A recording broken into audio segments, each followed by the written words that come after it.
Assalamualaikum warahmatullahi wabarakatuh. Perkenalkan, nama saya Faris Rifki Abdillah. Di sini saya sebagai moderator sekalian pembacaan materi. Di sini saya akan menjelaskan makalah kami mata kuliah manajemen pengetahuan, yaitu proses dan metode pengkapturan atau penciptaan pengetahuan. Proses pengkapturan atau penciptaan pengetahuan. Proses pengkapturan atau penciptaan pengetahuan dalam manajemen pengetahuan terdiri dari beberapa tahap antara lain. 1. Identifikasi kebutuhan pengetahuan. Tahap pertama dalam proses pengambilan atau penciptaan pengetahuan adalah mengidentifikasi kebutuhan pengetahuan yang ada dalam organisasi. 2. Pengumpulan pengetahuan. Setelah kebutuhan pengetahuan diidentifikasi, tahap berikutnya adalah mengumpulkan pengetahuan yang relevan dengan kebutuhan tersebut. 3. Analisis pengetahuan. Setelah pengetahuan dikumpulkan, tahap selanjutnya adalah menganalisis pengetahuan tersebut untuk memastikan bahwa pengetahuan tersebut relevan, akurat, dan dapat digunakan dalam konteks yang diinginkan. 4. Penyimpanan dan penyebaran pengetahuan. Setelah pengetahuan dianalisis, tahap selanjutnya adalah menyimpan dan menyebarkan pengetahuan tersebut kepada pemangku kepentingan yang membutuhkan. Berikutnya B, metode pengapturan atau penciptaan pengetahuan ada 5, yaitu yang pertama, pembelajaran dari pengalaman, yang kedua, penyebaran pengetahuan, yang ketiga, inovasi, yang keempat, pembelajaran tim, dan yang kelima, akuisisi pengetahuan.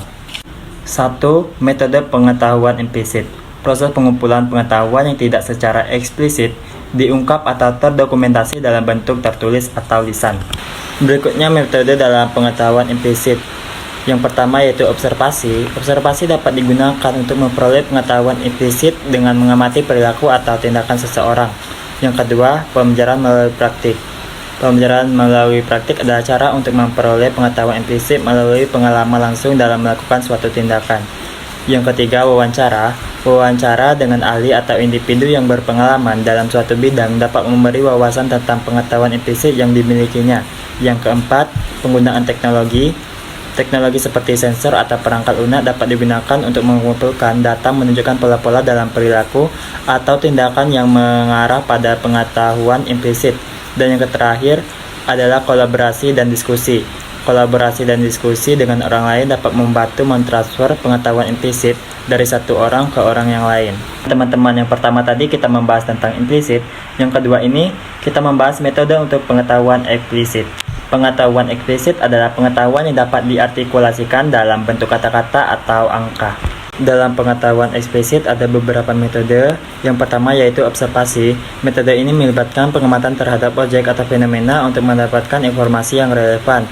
Yang kedua, wawancara. Metode ini melibatkan interaksi antara dua orang atau lebih, yang dimana satu pihak bertanya dan satu lagi menjawab. Yang ketiga, diskusi. Metode ini melibatkan interaksi antara beberapa orang dengan tujuan untuk memecahkan masalah atau mencapai kesepakatan. Yang keempat, dokumentasi. Metode ini melibatkan pengumpulan dan penyimpanan informasi dalam bentuk tertulis atau digital. Yang kelima, pengujian. Metode ini melibatkan pengujian hipotesis atau teori penguji kebenaran atau validasinya. Yang keenam, simulasi. Metode ini melibatkan pembuatan model atau simulasi untuk memprediksi hasil dari suatu peristiwa atau keadaan. Dan yang terakhir, yang ketujuh, pengukuran. Metode ini melibatkan pengukuran atau menghitung nilai-nilai numerik untuk menggambarkan suatu keadaan atau fenomena. Contoh proses penciptaan pengetahuan di PT Royal Pesona Indonesia. Contohnya dapat melibatkan beberapa langkah dan praktik. Berikut ada beberapa tahap umum yang mungkin terjadi dalam proses pengapturan penyusunan pengetahuan di perusahaan. Yang pertama, identifikasi kebutuhan pengetahuan. Manajemen PT Royal Pesona Indonesia harus mengidentifikasi kebutuhan pengetahuan yang spesifik untuk mencapai tujuan bisnis mereka.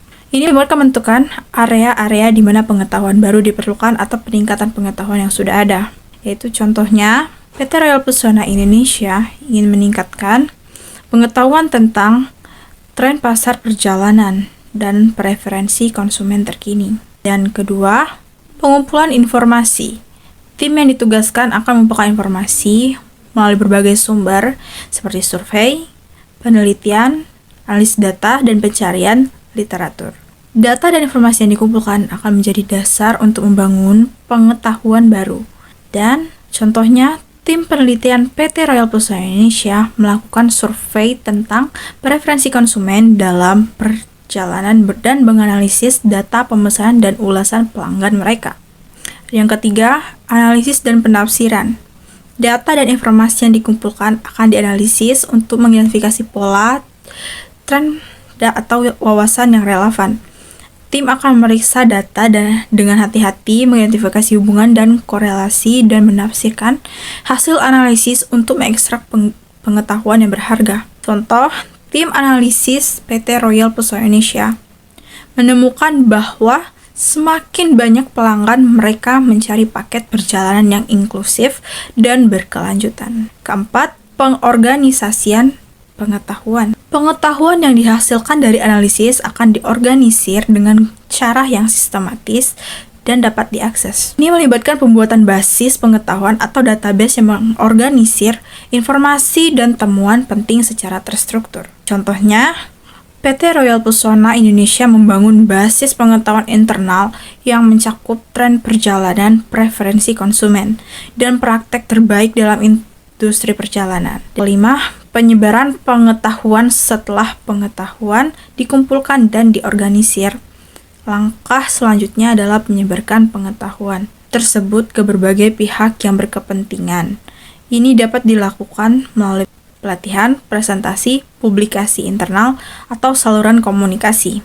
Contohnya, PT Royal Pesona Indonesia mengadakan sesi pelatihan internal untuk karyawan mereka tentang tren terbaru dalam industri perjalanan dan bagaimana menerapkan praktik terbaik untuk meningkatkan pengalaman pelanggan. Keenam, penyimpanan dan penggunaan kembali pengetahuan. Pengetahuan yang dihasilkan harus disimpan dengan baik dan dapat diakses untuk penggunaan masa depan. Hal ini memungkinkan organisasi untuk memanfaatkan pengetahuan tersebut kembali dalam konteks yang relevan. Baiklah, contohnya, PT Royal Pesona Indonesia menyimpan pengetahuan dalam basis pengetahuan internal mereka dan memastikan aksesnya bagi karyawan yang membutuhkan. Contoh metode pengkapturan atau penciptaan pengetahuan yang digunakan oleh PT Royal Pesona Indonesia. Yang pertama yaitu observasi dan eksperimen. Karyawan dapat melakukan observasi langsung terhadap pelanggan, pasar, atau situasi operasional tertentu untuk mengumpulkan data dan wawasan yang bernilai. Mereka juga dapat melakukan eksperimen atau uji coba untuk menguji ide atau inovasi terbaru. Yang kedua yaitu studi kasus. PT Royal Pesona Indonesia dapat mengumpulkan dan menganalisis studi kasus yang berkaitan dengan industri pariwisata dan perhotelan. Melalui penelitian dan analisis terhadap situasi yang dihadapi oleh perusahaan lain, mereka dapat memperoleh wawasan baru, strategi yang berhasil, atau pembelajaran berharga untuk diterapkan dalam operasional mereka. Yang ketiga yaitu kolaborasi tim. Mendorong kolaborasi dan pertukaran pengetahuan antar tim di berbagai departemen dapat menjadi metode yang efektif. Misalnya, PT Royal Pesona Indonesia dapat menyelenggarakan sesi diskusi rutin, pertemuan proyek, atau forum online di mana karyawan dapat berbagi pengalaman pembelajaran dan praktik terbaik. Yang keempat yaitu pelatihan dan workshop. PT Royal Pesona Indonesia dapat mengadakan pelatihan dan workshop yang difokuskan pada peningkatan pengetahuan dan keterampilan karyawan. Ini dapat mencakup pelatihan terkait dengan layanan pelanggan, manajemen proyek, atau penggunaan teknologi terbaru yang relevan dengan industri perhotelan. Yang kelima yaitu sistem manajemen pengetahuan. Implementasi sistem manajemen pengetahuan dapat membantu dalam pengorganisasian, penyimpanan, dan penyebarluasan pengetahuan di seluruh organisasi. Sistem tersebut dapat berupa basis pengetahuan online, portal internet, atau platform kolaboratif yang memungkinkan karyawan untuk mengakses berbagai informasi secara efisien. Yang terakhir yaitu survei dan umpan balik.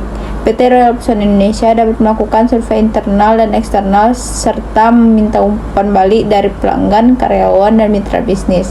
Data dari survei dan umpan balik tersebut dapat memberikan wawasan yang berharga tentang kebutuhan pelanggan, kekuatan dan kelemahan operasional, serta peluang perbaikan. Contoh penggunaan pengetahuan implisit pada PT Royal Pesona Indonesia melibatkan beberapa metode berikut.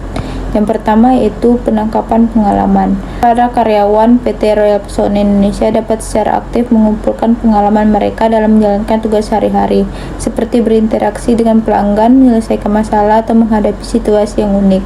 Pengalaman ini kemudian dapat dibagikan secara informal melalui cerita atau diskusi tim. Contohnya yaitu karyawan PT Royal Pesona Indonesia yang berhasil menyelesaikan penanganan keluhan pelanggan yang kompleks dapat berbagi pengalaman mereka dalam menghadapi situasi serupa dengan karyawan lain melalui sesi cerita atau diskusi tim.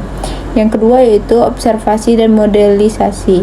Karyawan dapat memperoleh pengetahuan implisit dengan mengamati dan mempelajari dari contoh atau praktik yang baik dari rekan kerja yang lebih berpengalaman atau dari pemimpin tim. Mereka dapat memperhatikan tindakan, keputusan, atau strategi yang efektif dan mencoba menerapkannya dalam konteks mereka sendiri.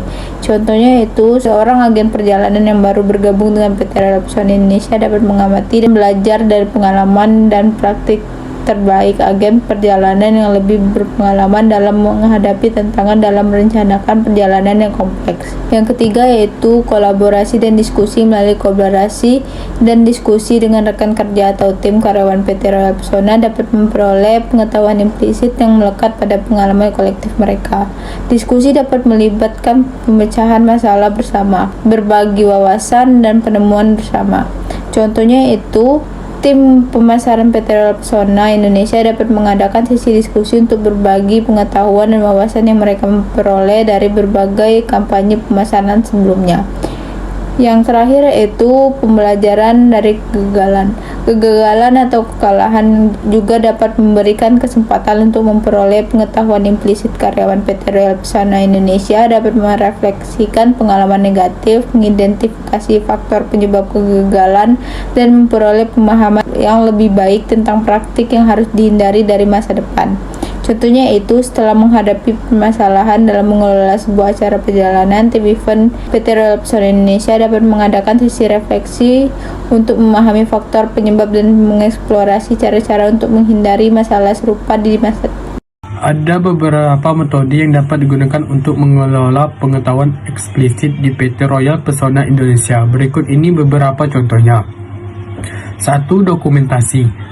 PT Royal Pesona Indonesia dapat menggunakan metode dokumentasi untuk mencatat dan menyimpan pengetahuan eksplisit. Informasi dan produser penting dapat dijelaskan secara rinci dalam dokumen, seperti panduan, manual, kebijakan, atau produser operasional standar atau yang sering disebut SOP. Dokumen-dokumen ini dapat diorganisir dengan baik dan diakses oleh karyawan yang membutuhkannya. Contoh PT Royal Pesona Indonesia memiliki panduan internal yang menjelaskan proses pemesanan dan reservasi perjalanan, kebijakan pembatalan, atau panduan layanan langganan. 2. Basis pengetahuan digital. PT Royal Pesona Indonesia dapat memanfaatkan teknologi informasi untuk membuat basis pengetahuan digital yang mencakup berbagai informasi penting. Basis pengetahuan ini dapat berupa sistem manajemen pengetahuan yang menyimpan dan mengorganisir dokumen-dokumen, database pengetahuan, atau sistem berbasis web yang memungkinkan akses yang mudah. Contoh, PT Royal Pesona Indonesia memiliki basis pengetahuan digital yang berisi informasi tentang destinasi wisata populer, hotel terbaik, atau panduan perjalanan khusus. 3. Kolaborasi dan pertukaran pengetahuan.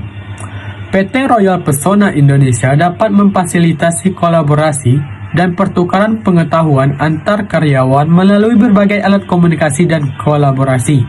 Misalnya, mereka dapat menggunakan platform pesan instan, forum diskusi, atau basis pengetahuan berbagai untuk memungkinkan karyawan berbagai pengalaman, ide, dan pengetahuan mereka. Contoh, PT Royal Pesona Indonesia memiliki forum diskusi online di mana karyawan dapat bertukar informasi tentang destinasi wisata baru yang menarik atau pengalaman perjalanan yang unik. 4. Pelatihan dan pembelajaran. PT Royal Pesona Indonesia dapat mengadakan sesi pelatihan dan pembelajaran untuk mentransfer pengetahuan eksplisit kepada karyawan baru atau untuk meningkatkan pengetahuan yang sudah ada. Pelatihan ini dapat meliputi presentasi, lokakarya, atau pelatihan online yang didesain khusus untuk memperkenalkan atau memperdalam pengetahuan tentang topik tertentu.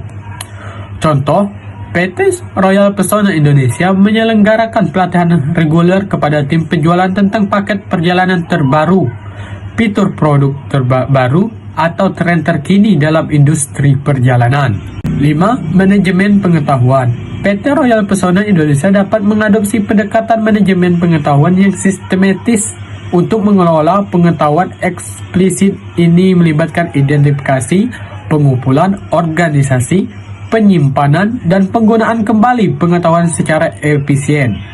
Sistem manajemen pengetahuan dapat mencakup proses, kebijakan, dan alat yang didesain untuk mengelola pengetahuan organisasi dengan baik. Contoh, PT Royal Pesona Indonesia memiliki tim khusus yang bertanggung jawab untuk mengelola pengetahuan eksplisit, termasuk memastikan pemeliharaan dan pembaruan basis pengetahuan serta memfasilitasi kolaborasi dan pertukaran pengetahuan antar karyawan. Jadi, kesimpulan yang kami dapat dari materi, proses, dan metode pengkapturan atau penciptaan pengetahuan adalah bahwa dalam era informasi yang terus berkembang pesat, pengelolaan pengetahuan menjadi sangat penting bagi organisasi dan individu. Proses pengkapturan atau penciptaan pengetahuan melibatkan berbagai metode dan teknik untuk mengumpulkan, menyimpan, mengorganisir, dan memanfaatkan pengetahuan yang ada serta menciptakan pengetahuan baru. Metode pengkapturan pengetahuan mencakup proses mengidentifikasi sumber pengetahuan yang relevan, seperti pengalaman praktisi, literatur, dan basis data.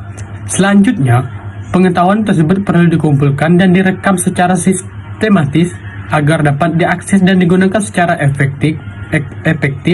Metode-metode seperti wawancara, observasi, dan analisis dokumen dapat digunakan dalam proses ini. Mungkin ini saja yang bisa kami jelaskan. Jika ada kata yang salah atau kurang bagus, kami mohon maaf. Kami akhiri. Wassalamualaikum warahmatullahi wabarakatuh.